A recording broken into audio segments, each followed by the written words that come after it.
6 deal-breaking behaviors in a relationship. 1. Picking on a partner in public. Relationships require that the participants are willing to invest their resources in an unknown entity when they are new and hopeful. The risk-benefit ratio seems well worth the plunge. But if, over time, the dividends cease to outweigh the profits, the once hopeful transaction may no longer be worth the cost. That is often the reason couples come into therapy. Sadly, by that time, they have typically suffered years of more cost than gain, more pain than fulfillment, and more disillusionment than hope.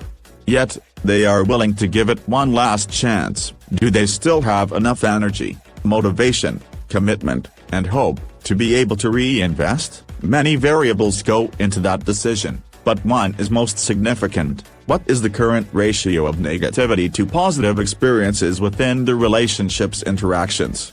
Some negative or challenging differences are to be expected in every relationship, and most couples learn to either fix them or live with them, but some are so damaging that they destroy any hope for reconciliation. 1. Public outing. No matter what may be going on in a relationship, it is never okay for either partner to pick on the other publicly, whether it is pointing out flaws, exposing secrets, attacking current behavior, or trying to get someone else on board to help with the emotional flogging. It never bodes well.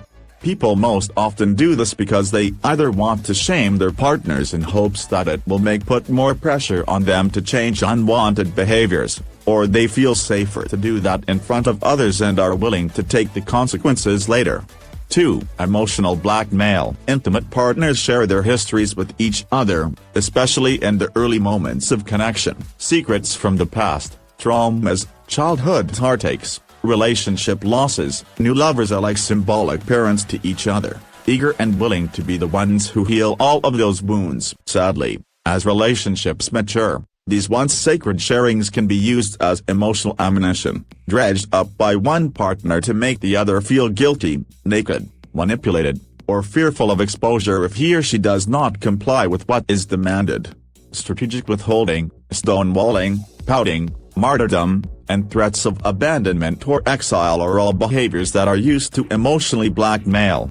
3. Passive aggressive behavior. It becomes harder and harder to trust a person who earnestly agrees to do something and just seems to never get around to it. When promises are continually broken, for whatever reason, they eventually become lies. Most passive-aggressive people intend to keep their agreements when they make them, and feel guilty when they disappoint. Yet, they continue in the same pattern. Eventually, their partners stop expecting them to deliver. The partners of passive-aggressive people are easy to recognize. They have become unhinged people wondering if reality actually exists. 4. Keeping score. Love that grows over time is generous. It thrives because both partners balance giving with self-care. They are much more interested in figuring out how to make things better than who did what wrong and why. Keeping score has only one purpose: to make sure the other partner owes specific behaviors because he or she has taken more than is deserved, and now has to pay for that sin.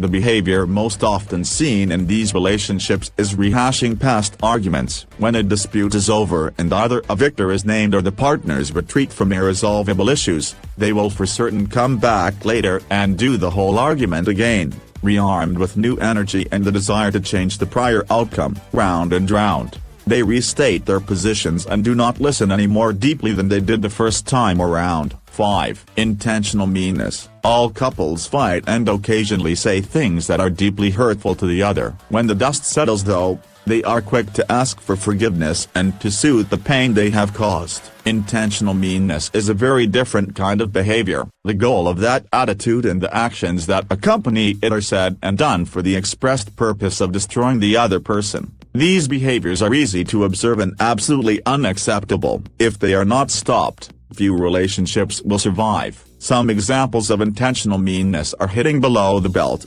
flipping the argument to put the other partner on the defensive, going for the jugular, contempt, stonewalling, emotional beating up, using vulnerabilities to weaken, mocking, invalidating, or using other people's opinions to strengthen the argument.